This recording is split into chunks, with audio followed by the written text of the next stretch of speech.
Kalau kita meminum kopi Bundo Pagadi, kita bisa mengingat betapa perjuangan di masa PDRI, itu masa Syafruddin Perwira Negara, yang mana Pagadi merupakan tempat gerilya beliau.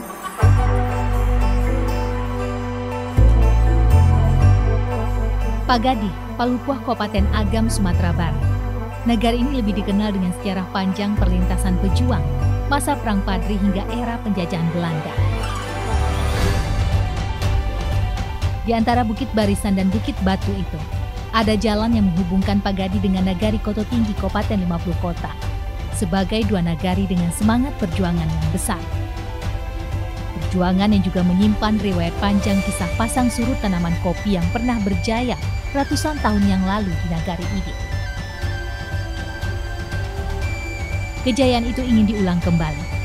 Akar-akar kopi Robusta kini telah mencengkram tanah-tanah gembur di tempat ia pernah subur memberi makna pada sang empunya. Mempersembahkan cerita baru, kenangan dan ragam rasa kopi istimewa dari Sumatera West Coast.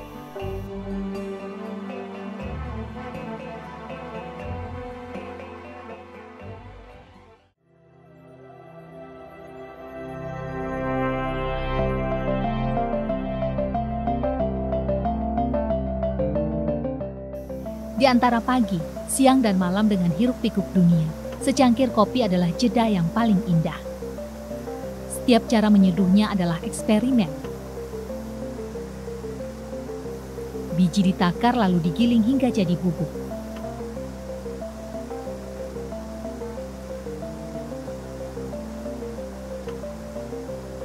Air matang dengan suhu tertentu dituang pada lembaran putih ini, melambangkan betapa detail kecil dalam hidup bisa mempengaruhi hasil besar.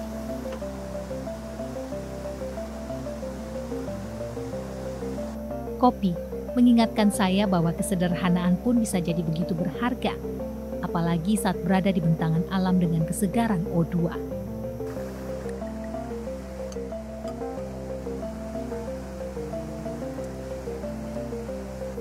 Di sini, di nagari yang disinggahi para pemikir, intelektual negeri ini, secangkir kopi diseruput begitu menenangkan, mengajarkan rasa pahit pun akan jadi candu jika dinikmati dengan hati yang lepas di negeri yang berdaulat.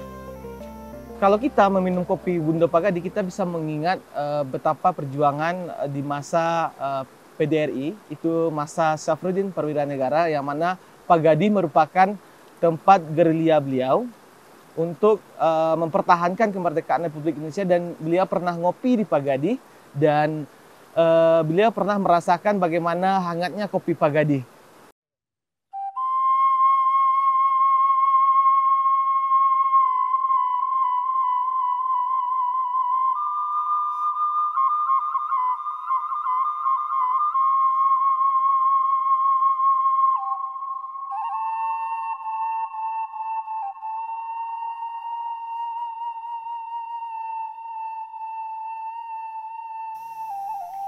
Nagari Pagadi dikelilingi perbukitan yang rata-rata adalah hutan lindung.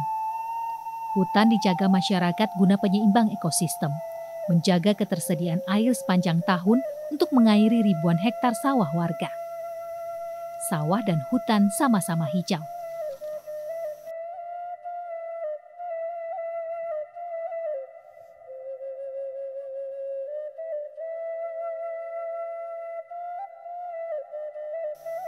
Hutan Nagari Pagadi dikelola dengan sistem agroforestry. Artinya, bertani sambil menjaga hutan yang ditanami batang-batang kopi. Penduduknya memadukan kearifan lokal dengan inovasi, menunjukkan bahwa konservasi alam bisa berjalan seiring dengan pemanfaatan sumber daya secara sepihak dan berkelanjutan. Manfaat baiknya, sejak dahulu hingga kini, Nagari Pagadi mampu memenuhi kebutuhan pangan secara mandiri.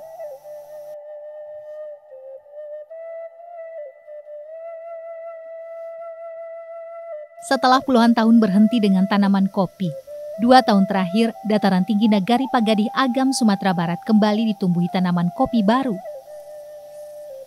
Meski batang-batang itu masih muda, ia begitu kuat di lahan-lahan subur di hutan lindung Palupuah. Kawasan yang dulunya perkebunan kopi, kini kembali ditanami kopi.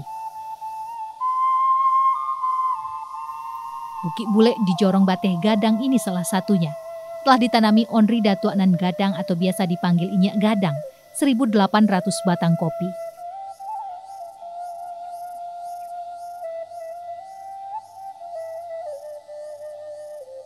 Debbie? Inyak. Ya, nanti bawa Debbie. Alah Inyak. Wah, bawa Debbie mencelik-celik kopi dan lencak di sebelah kanan gua. Jadi Inyak. Oh, berarti kok jenis kopi aku Nyak? Itu kopi Robusta. Robusta, berarti campur di sikonya. Campur. 3 macam kopi di sini nak tanam. Asal tuh Nyak?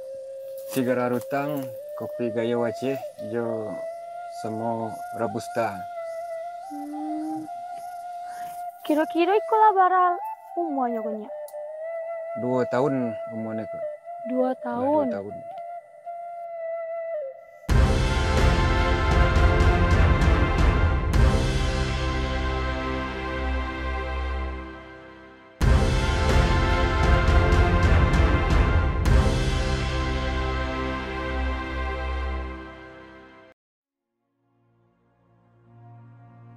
Sejarah kopi mencatat, kopi Sumatera pertama kali diekspor dari Padang ke New York, Amerika Serikat pada tahun 1790.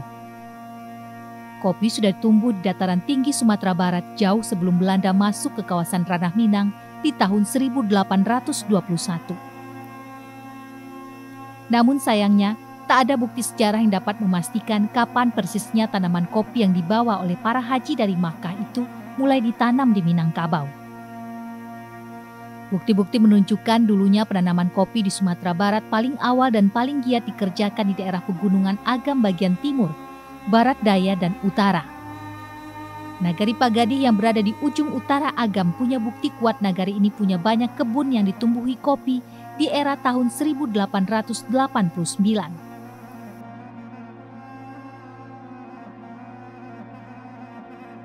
Ya, kopi di Pagadi bukanlah tanaman baru. Sebuah peta lama titik-titik lokasi perkebunan kopi di Pagadi ditemukan anak Minangkabau di Leiden University, Belanda. Peta itu mematri kopi sudah ditanam di Pagadi Agam, Sumatera Barat sejak 136 tahun yang lalu. Batang-batang kopi itu tersebar di perbukitan Jorong Bateh Gadang, di Bukit Bule tempat saya berada saat ini, di Bukit Kambing, dan lainnya, di ketinggian sekitar 1.000 hingga 1.500 meter di atas permukaan laut. Yang baru ditemukan generasi muda Pagadi ini jadi semangat kembali membawa kejayaan itu di era saat ini. Filosofi kopi Bundo Pagadi itu sebenarnya adalah membangkit batang tarandam, yang mana sebelumnya Pagadi pernah merasakan kejayaan di masa kopi, yang mana masyarakat naik haji dan membeli rumah atau membeli hewan ternak itu dengan hasil kopi. Secara historis, itu di tahun 1889 itu dibuktikan dengan adanya peta Belanda bahwasanya kopi pernah eksis di Pagadi, dan itu dibuktikan dengan adanya pohon-pohon kopi yang ukurannya diameternya mencapai 60 cm. Batang-batang muda kopi di sini kini sudah ada yang berbuah. Bunga-bunga putih ini dalam beberapa bulan ke depan juga akan berganti menjadi putik dan menjadi biji merah. Hamparannya cukup luas di kawasan hutan nagari, hanya sedikit kemiringan tanah.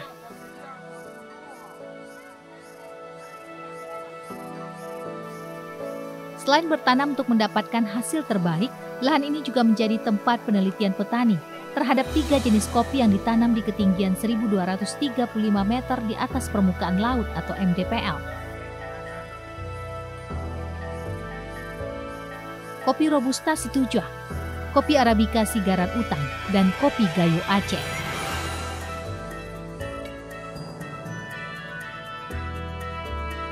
Kopi adalah tanaman tua yang dapat bertahan hidup hingga mencapai 100 tahun.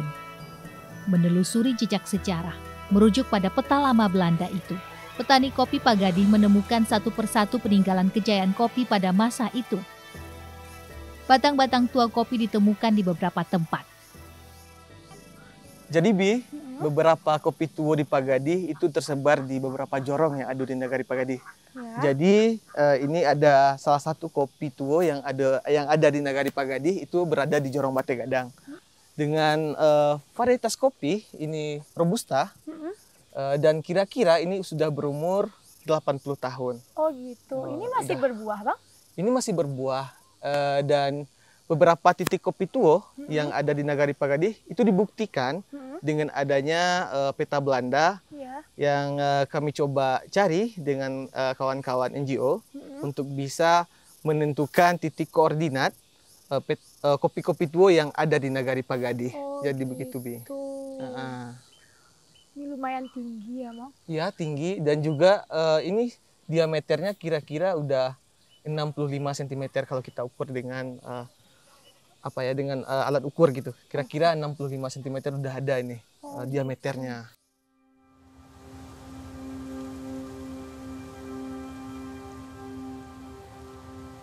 Uratnya telah lama mencengkerap tanah. Batangnya yang makin berkerut jadi saksi sempat berakhirnya kejayaan kopi di sini. Dalam ingatan nenek dan tetua adat, cerita kejayaan kopi Pagadi itu berlangsung hingga awal tahun 1980-an. Ratusan kilogram hingga ton biji kopi dibawa keluar dari nagari itu melalui nagari Koto Tinggi 50 kota. Namun akibat penyakit, batang-batang kopi itu tak dirawat lagi hingga akhirnya mati. Petani saat itu trauma jatuhnya harga kopi dan beralih bertanam gambir, serai wangi, jeruk, dan lainnya. Hingga akhirnya kabar baru datang membawa perubahan, membuat petani bergerak. Saat ini Nagari Pagadi atau masyarakat petani di Nagari Pagadi sudah menanam kopi sekitar 30.000 batang. Itu tersebar di Jorong Bate Gadang, Jorong Tigo Kampuang, Jorong Pagadi Hilia, Pagadi Mudia, Baniu Bariri, dan Pagadi Hilia. Di seluruh jorong sudah ada masyarakat yang menanam kopi atau petani yang menanam kopi. Itu ada beberapa varietas yang ditanam di Pagadi. Yang pertama itu ada yang paling banyak ditanam di Pagadi karena ketinggian Pagadi itu adalah 800 sampai 1020 mdpl. Itu adalah Robusta.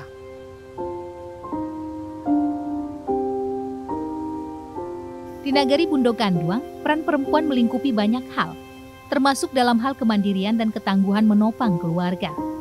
Kesetaraan perempuan matrilineal juga ditunjukkan dalam gotong royong, kebersamaan dalam menjaga ekonomi dan sosial. Perjalanan ke kebun kopi di Langunjo melewati pinggang bukit dengan kemiringan sekitar 45 derajat. Perkebunan kopi Robusta di Langunjo tidak kalah dengan kebun kopi di Bukit Bule. Pada umumnya, para ibulah yang bersama-sama panen ke kebun kopi. Ini dikarenakan mata perempuan lebih jeli terhadap warna, sangat mampu membedakan mana buah yang merah dan yang belum sempurna merahnya.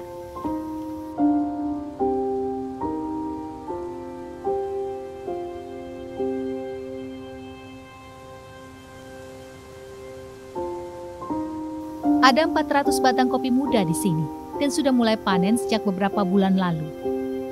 Berbeda dengan kopi Arabica, Robusta berbuah sepanjang tahun dan dipetik bertahap. Dari sisi akumulasi harga tetap sama-sama menguntungkan, meski harga Robusta di bawah Arabica. Peran perempuan di Pagadi jadi penggerak tanaman kopi, mulai dari bertanam hingga produksi kopi. Petik buah ceri hanya yang merah bertujuan kematangan sempurna. Biji merah memiliki gula alami maksimal, rasa lebih sweet dan balance. Sementara buah yang hijau atau kuning cenderung asam dan pahit dominan. Sementara terlalu merah atau overripe juga beresiko fermentasi berlebihan. Petik ceri merah demi rasa kopi yang optimal.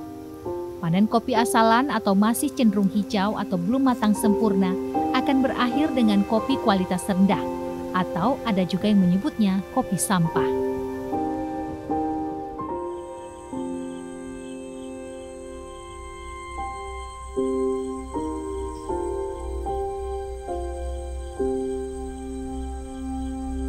Ada kearifan lokal yang dilakukan masyarakat Pagadi terhadap panen biji merah kopinya. Petik kopi malam khususnya saat purnama jadi bagian rutinitas bulanan petani kopi di sini. Berdasarkan pengamatan, petik buah merah malam hari akan mendapatkan kopi lebih segar, mengurangi oksidasi, meningkatkan kadar glukosa pada kopi, dan lainnya.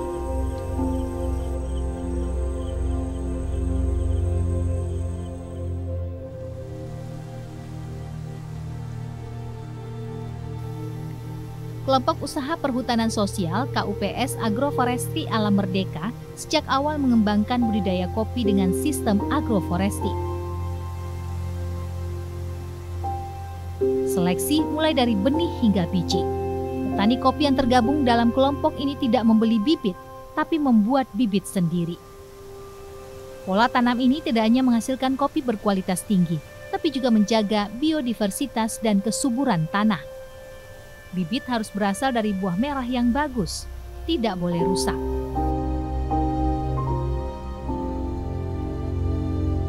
Kopi sudah dikenal ratusan tahun di tanah Minangkabau. Awalnya konsumsi hanya pada daun yang disebut kawa. Namun seiring perkembangannya, masyarakat Minangkabau memproses biji kopi dan meminumnya. Proses pembakaran atau roasting yang sangat sederhana itu masih berlaku sampai saat ini, terutama di perkampungan, namanya marandang kopi.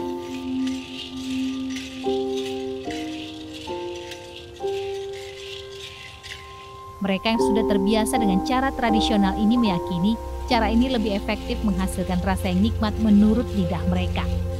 Cara nenek moyang yang masih diterapkan yang tak lekang oleh waktu.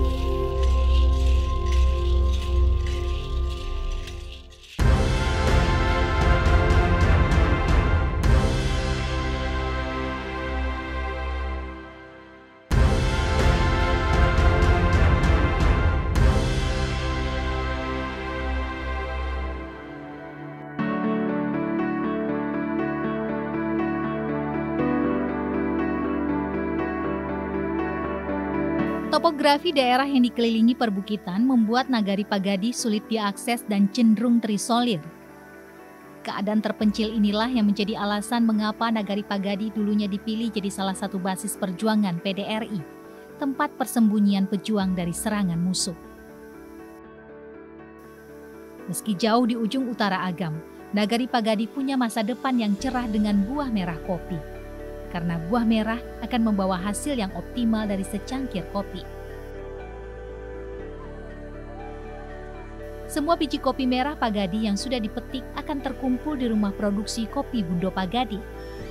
Meski tampak sempurna pada saat dipetik, ternyata tidak semua biji bagus. Proses marambang ceri merah pun dilakukan untuk memisahkan biji yang tidak bagus tersebut.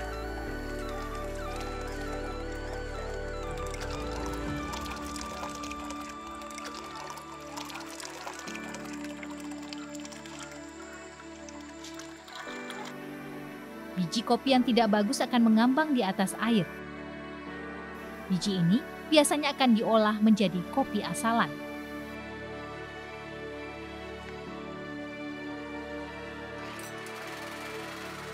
Biji terpilih kemudian dikupas menggunakan alat.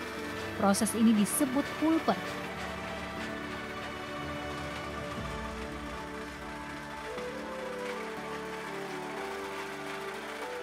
Kulit ceri atau kulit terluar yang terkelupas berasa manis ini sebenarnya bisa diolah menjadi kaskara. Namun sejauh ini, petani kopi Pagadi baru memanfaatkannya untuk pupuk alami tanaman.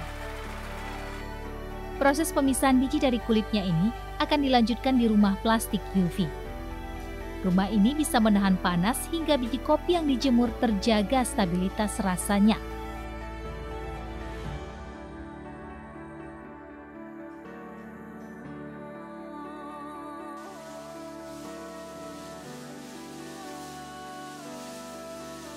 Kopi Robusta varietas lokal Situja Pagadi diolah dengan proses natural dan honey. Honey adalah sebuah proses unik. Dengan proses honey, karakter kopi Robusta Bundo Pagadi menjadi lebih terasa. Hai Devi. Hai Bang Edo. Terima kasih nih udah datang ke rumah jemur KUPS Kopi Bundo Pagadi. Jadi di sini ada dua jenis kopi yang dijemur. Maksudnya ada dua jenis proses kopi yang dijemur. Yang pertama ada yang prosesnya natural, yang ini ada natural, Itu natural ya? Ya, yang ini honey. Jadi natural ini kita menjemur kopi langsung dengan kulitnya. Langsung dengan kulitnya. Berarti kalau kita jemur yang ada memecah kulit dengan menggunakan mesin, itu namanya prosesnya adalah honey. Jadi ada dua proses yang berbeda. dan memunculkan dua rasa yang berbeda juga. Dari dua jenis kopi yang dijemur di dom ini, jenis honey jadi konsentrasi petani di sini. Penjemuran 10 hingga 14 hari akan berlanjut tahap berikutnya, yakni cooler, mengupas kulit tanduk biji kopi honey.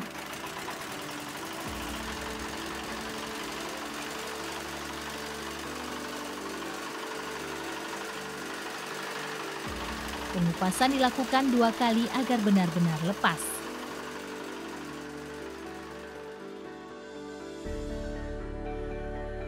Setelah kulit tanduk dibuka, maka biji kopi sudah disebut green bean. Green bean akan diseleksi atau disortir sesuai ukuran. Dari sisi ukuran dan bentuk, biji kopi Robusta dan Arabica punya perbedaan. Robusta cenderung berbiji lebih bulat dan lebih kecil. Di Pagadi saat ini, ada sekitar 24.000 batang kopi yang tumbuh.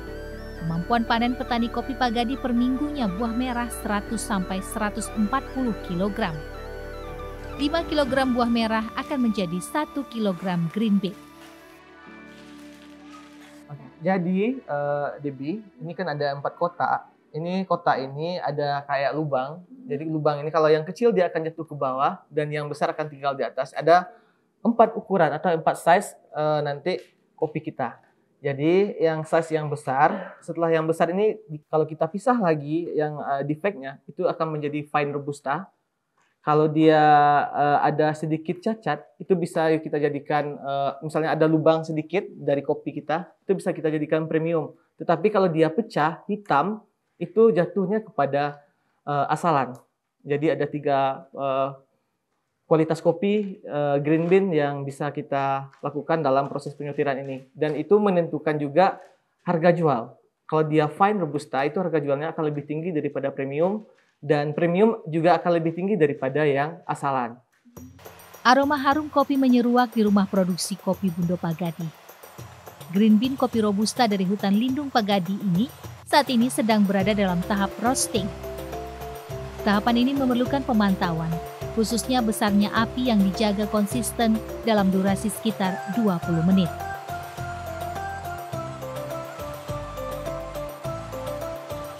Petani kopi Pagadi bertanam dari hulu hingga hilir. Seleksi ketat memastikan kualitas terbaik menghadirkan kopi yang kaya dan nikmat. Tingkat roasting kopi terdiri dari light, medium, dan dark. Kopi Pagadi dibuat khusus dengan roasting medium dark roast, sehingga mengurangi asam berlebih, kadar kafein seimbang, sehingga lebih nyaman di lambung, mempertahankan rasa manis alami, meminimal rasa pahit yang berlebih, dan diolah secara alami, tanpa bahan kimia pengiritasi.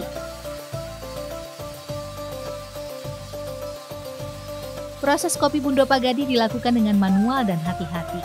Dari petik ceri merah, kupas parchment hingga roasting dan dihaluskan, menghasilkan kopi dengan karakter kuat tapi tetap lembut. Harum ya bang kopinya. Ya memang ada aroma-aroma habis di roasting gitu kan. Memang lumayan harum dia kalau udah di roasting ini. Biji kopi hasil roasting maupun yang sudah dihaluskan dipasarkan di sejumlah kafe di Padang, Bukit Tinggi, Payakumbuh, dan beberapa permintaan luar Sumatera Barat. Kopi Robusta Pagadi punya karakter bold, earthy, dan creamy dengan aftertaste buah melon dan kacang.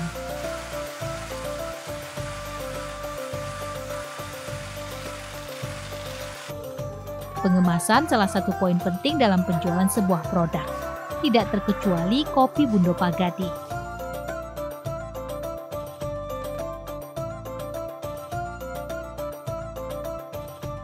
Pengemasan dilakukan dalam beberapa takaran atau berat.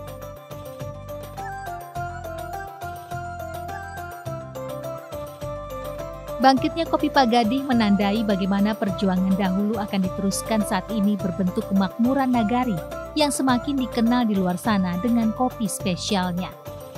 Para haji membawa kopi dari tanah Arab menuju tanah Minang, tentu dengan harapan anak cucunya tidak sekedar menyeruput nikmatnya kopi, tapi juga membuat masyarakat tanah leluhurnya kaya dari biji-biji kopi.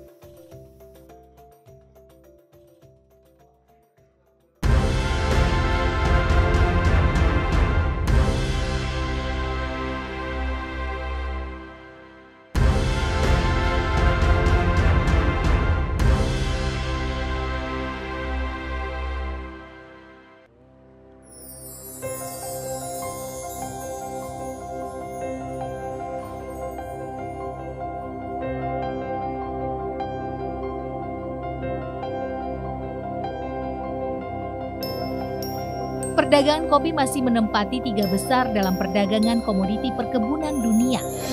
Pantaslah kopi jadi lambang kemakmuran satu wilayah. Meski baru bangkit lagi setelah lama mati suri, Kopi Pak Gadih selalu berusaha menyempurnakan rasa, menciptakan kopi dengan rasa versi terbaiknya. Kopi Pak Gadih, bagian dari cerita kopi Sumatera West Coast, kopi pesisir barat Sumatera. Kopi ini mengandung nilai lebih saat kita mampu mengelola kelestarian alam untuk warisan generasi masa depan dan membumi dengan kopi.